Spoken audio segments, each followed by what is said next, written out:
लोगों से कंपेयर करना छोड़ दो।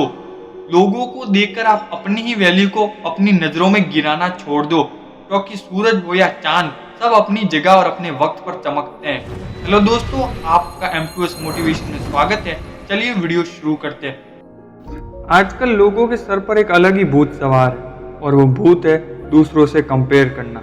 आप नहीं करोगे तो आपके घर वाले, आपके दोस्त, आपके रिश्तेदार कोई ना कोई तो कंपेयर करने में लगा हुआ, और वो भी कंपेयर दूसरों के सक्सेस के साथ करते हैं। उस सक्सेस के पीछे जो हार्ड वर्क, पेन, सेक्रीफाइस और न जाने कितनी चीज़ें जो छिपी हुई हैं, उसके साथ लोग कभी कंपेयर नहीं करते।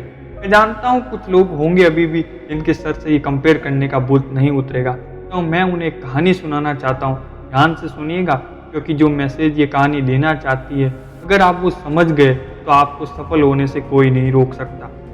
एक गांव में दो बच्चे रहते थे, रमेश और सुरेश नाम के। दोनों खूब अच्छे दोस्त थे, एक साथ एक स्कूल में पढ़ते थे, एक साथ स्कूल जाते थे। जो रमेश था वो पढ़ाई लिखाई में होशियार था, और जो सुरेश था उसका पढ़ाई लिखाई में इतना मन नहीं लगता था।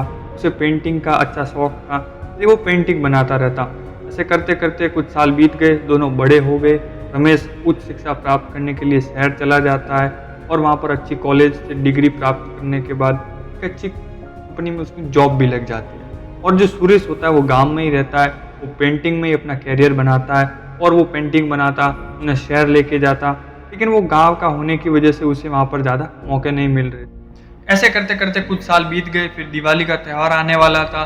तो रमेश अपनी नई गाड़ी के साथ गांव दिवाली मनाने के लिए आता है। तो गांव में रमेश की तरक्की के किस्से चारों तरफ फैले हुए थे। लोग बात करते थे कि देखो, दो साथ पढ़ने वाले लड़कों में से एक आज कहाँ पर पहुंच गया, खुद की उसकी गाड़ी हो गई, घर हो गया, और एक जो सुरेश है वो गांव में ही रहता है, पेंटिंग बनाता है और अपनी जिंदगी को बर्बाद करता है। लेकिन जो सुरेश था वो लोगों की बातों पर ध्यान नहीं देता था। वो अपना काम करता था सच्चे दिल से। उसका जो पेंटिंग का जो पैशन था उसे वो फॉलो करता था। वो अपने आप को बेहतर से और बेहतर बनाता गया। लेकिन न जाने क्यों दुनिया को उसका जो हुनर था पेंटिंग का वो देख ही नहीं पा रहा था। तो होता है ना कि जब आप में कोई हुनर हो लेकिन दुनिया उसे देख भी नहीं पा रही हो, तो कई बार अपने आप को खुद पे शक होने लगता है। और इसी वजह से कहीं ना कहीं जो सुरेश था वो उदास था, और एक शाम को अपने घर के बाहर बैठा था, और उसे अपनी माँ की एक बात याद आती है कि बेटा सुरेश, जीवन में जब आप किसी चीज़ को सच्चे दिल से चाहते हो और पूरी मेहनत से चाहते हो, और फिर भी अगर आपको वो नहीं मिल रही, आप फेल हो रहे हो, तो अपने जो भगवान है उन पे भरोसा जरूर रखना। क्योंकि अगर आपको वो नहीं मिल रहा है और अगर देर हो रही है, तो शायद उन्होंने आपके लिए कुछ और बेहतर सोचा है। ऐसा वो सोच ही रहा था, तभी उसके घर के पास से एक टेम्पो गुजरता, एक घोषणा करते हुए कि उनके शहर में नेशनल लेवल का आर्ट एग्जीबिशन होने जा रहा है। उस एग्जीबिशन में आम आदमी भी हिस्सा ले सकते हैं, वो अपनी कला का प्रदर्शन कर सकते हैं। जो जिस मौके की सुरेश को तलाश थी, शायद वो मौका यही था, और उसने इस मौके का पूरा फायदा उठाया। उसने न सिर्फ इसमें हिस्सा लिया, लोगों को खूब उसकी पेंटिंग पसंद आई, और उसने वहाँ पर फर्स्ट प्राइज भी जीता, और इस जीत के साथ उसने अपने सपनों की उड़ान भरी। सो दोस्तों, ये कहानी रमेश या सुरेश की नहीं, ये मेरी, आपकी, हम सबकी कहानी है।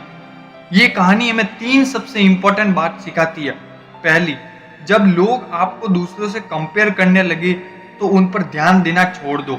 जैसे कि लोग सुरेश को रमेश के साथ कंपेयर कर रहे थे, आपको भी सुरेश की तरह अपने पैशन को फॉलो करना है। लोगों की बातों पर ध्यान नहीं देना, लोगों की बातों को सुनकर अपने काम को बीच में नहीं छोड़ना है। क्योंकि लोगों की पसंद को अपनी पसंद बनाने से लाख गुना बेहतर है कि अपनी पसंद को लोगों की पसंद बनाओ। दूसरी बात, ये कहानी जो हमें सिखाती है, क्या अपने बिलीफ सिस्टम को मजबूत करो। अपना जो बिलीफ सिस्टम है उसको आप कमजोर मत होने देना, क्योंकि ये बिलीफ सिस्टम शरीर के इम्यून सिस्टम जैसा होता है। जिस तरह इम्यून सिस्टम कमजोर होता है, तभी बीमारियां हमें घेरने लग जाती है और हमें बीमार कर देती है। उसी प्रकार आपका बिलीफ सिस्टम अगर कमजोर होने लगेगा, तो आपका अपने सपने के प्रति जो लगन है वो भी धीरे धीरे कमजोर होगी, और एक वक्त ऐसा आएगा कि आप अपने सपने को पूरी तरह खत्म कर दोगे, वो भी अपने हाथों से। और तीसरी बात काफी इंपॉर्टेंट है जो ये कहानी हमें सिखाती है, ध्यान से सुनिएगा। ऊपर वाले पर भरोसा रखो, क्योंकि उसके घर देर है, अंधेर नहीं। जब सुरेश कड़ी मेहनत के बावजूद भी असफल हो रहा था, फिर भी उसने ऊपर वाले पर भरोसा करना नहीं छोड़ा, और वो चुपचाप अपना काम करता गया, अपने आप को बेहतर से और बेहतर बनाता गया। और जब ऊपर वाले ने उसे एक मौका दिया सफल होने का, तो उसने उस मौके का पूरा फ़ायदा उठा दिया। तो दोस्तों, जब आपके पास असफल होने के हज़ार कारण होते हैं ना, तो ऊपर वाला सफल होने का एक मौका भी देता है। तो दोस्तों, ये वीडियो आज के लिए हमारे यहाँ तक ही। 2 लाइनों के साथ मैं इस वीडियो को पूरा करता हूँ कि फ़िक्र करता है क्यों? फ़िक्र से होता है क्या? आज खुद पे भरोसा कर ले, फिर देख होता है क्या? अगर वीडियो अच्छा लगा हो please like, share and subscribe. Thank you.